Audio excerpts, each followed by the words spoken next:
السلام علیکم ورحمۃ اللہ وبرکاتہ۔ بسم اللہ الرحمن الرحیم۔ معزز ناظرین، ہم اپنے چینل MA قاسمی پر آپ کا خیر مقدم کرتے ہیں اور آپ کو خوش آمدید کہتے ہیں۔ آج ہم آپ کے سامنے 12ویں قسط لے کر حاضر ہوئے ہیں۔ ناظرین،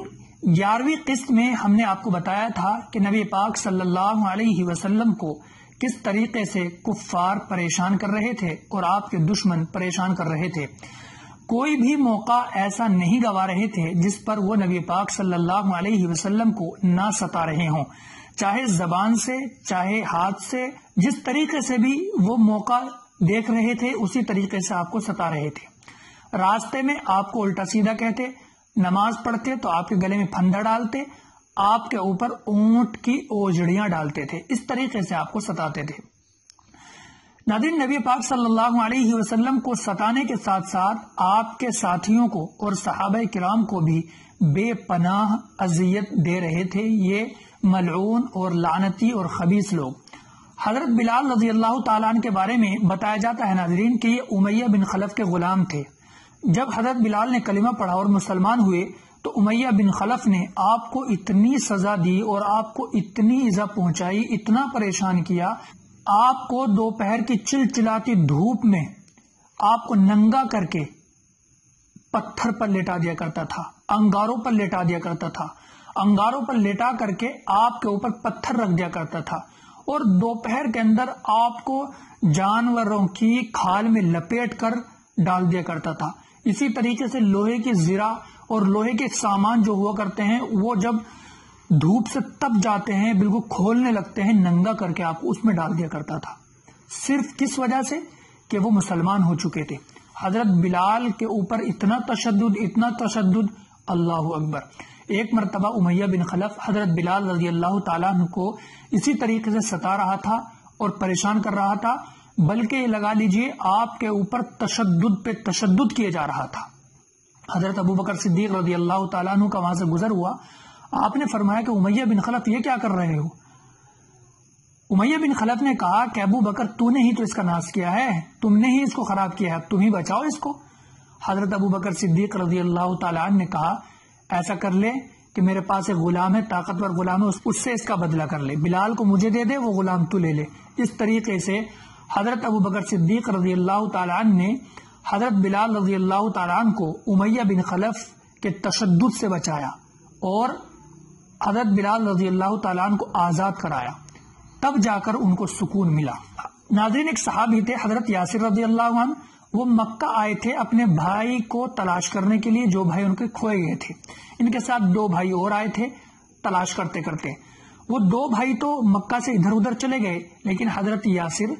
مکہ میں رہ گئے، اور ابو حذیفہ نامی شخص سے آپ کی دوستی ہو گئی، اور ابو حذیفہ نے اپنی کنیز سے آپ کی شادی کر دی، یعنی حضرت یاسر کی۔ حضرت یاسر رضی اللہ تعالیٰ عنہ کی شادی ہوئی ابو حذیفہ کی کنیز حضرت سمیہ رضی اللہ تعالیٰ عنہ سے۔ حضرت سمیہ رضی اللہ تعالیٰ عنہ کی شادی جب حضرت یاسر سے ہو گئی تو آپ کے ایک بیٹا پیدا ہوا حضرت عمار رضی اللہ تعالیٰ عنہ، جس کو ہم جانتے ہیں عمار بن یاسر کے نام سے۔ ناظرین، حضرت عمار کے ایک بھائی اور بتائے جاتے ہیں جن کا نام حضرت عمر تھا۔ یہ پورا کا پورا پریوار اسلام قبول کرنے والا پریوار تھا، پورے پریوار نے الحمدللہ اسلام قبول کیا، دین کی دعوت پر لبیک کہا، اللہ کی توحید کو، نبی پاک صلی اللہ علیہ وسلم کی رسالت کو مانا۔ ناظرین، اس پورے پریوار کو ان ظالموں نے، کافروں نے اتنا ستایا کیونکہ ان کو معلوم تھا کہ ان کا کوئی خاندان نہیں ہے، ان کا کوئی کنبہ نہیں ہے، یہ بیچارے اکیلے ہیں، ان کا کوئی یہاں پر آبا و اجداد میں سے نہیں ہے، تو اتنا مارا۔ الگ الگ حضرت عمار رضی اللہ تعالیٰ عنہ کو الگ، حضرت یاسر کو الگ۔ حضرت سمیہ کا واقعہ کتنا مشہور ہے کہ کم وقت ابو جہل نے آپ کو اتنا شدید طریقے سے مارا اور شرمگاہ پر برچھی مار کر آپ کو شہید کیا۔ حضرت سمیہ رضی اللہ تعالیٰ عنہ وہ ہیں جو اسلام میں اور جو اللہ کے راستے میں شہید ہونے والی سب سے پہلی خاتون اور سب سے پہلی شخص ہیں۔ ناظرین، ایک صحابی ہیں سہیب بن سنان، ان کو بھی اتنا ستایا اور اتنا مارا ان کافروں نے، ان مکاروں نے، کہ آپ کو انگاروں پر لٹایا گیا، آپ کو تپتی ہوئی دوپہر کی دھوپ میں پتھروں پر لٹا کر، آپ کے اوپر پیر رکھ کر اتنا ستایا گیا، صرف اس وجہ سے کہ انہوں نے اللہ کے نام پر لبیک کہا، انہوں نے دین کو قبول کیا، انہوں نے اسلام کو قبول کیا، اور یہ کافر لوگ ستاتے تھے اور یہ کہتے تھے کہ اسلام کو چھوڑ دو، اللہ کا انکار کر دو، توحید کا انکار کر دو، ہم تمہیں چھوڑ دیں گے۔ ناظرین، ایک صحابی تھے خباب ابن الارت رضی اللہ عنہ، یہ بیان کرتے ہیں کہ زمانے جاہلیت میں یہ لوہار تھے، انہوں نے عاص بن وائل کے لیے کچھ سامان بنایا تھا لوہے کا، اور جب وہ ان سے پیسے لینے کے لیے گئے، یعنی عاص بن وائل سے پیسے لینے کے لیے گئے تو اس سے کہا کہ پیسے دے دیجئے، انہوں نے کہا کہ پہلے اللہ کا انکار کر دے تب پیسے دوں گا، پہلے رسول کی محبت کا انکار کر دے تب پیسے دوں گا۔ حضرت خباب ابن الارت نے کہا کہ اگر تو مر کے دوبارہ بھی زندہ ہو جائے گا نا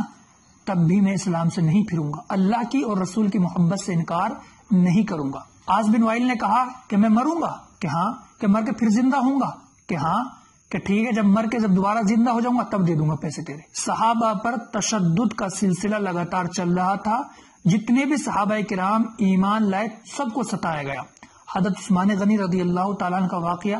کہ آپ نے جب اسلام قبول کیا آپ کے گھر والوں نے بے حد آپ کو ستایا، آپ کو ایذا پہنچائی، آپ کو پریشان کیا۔ اسی طریقے سے زبیر بن عوام کو، ان کو الگ الگ طریقے سے اس طریقے سے پریشان کیا کہ وہ ناقابل برداشت تھا، لیکن آپ نے برداشت کیا اور اللہ کو مانا، اسلام کو قبول کیا، اللہ کی محبت اور رسول کی محبت میں تمام کی تمام پریشانیوں کو انہوں نے جھیلا ہے۔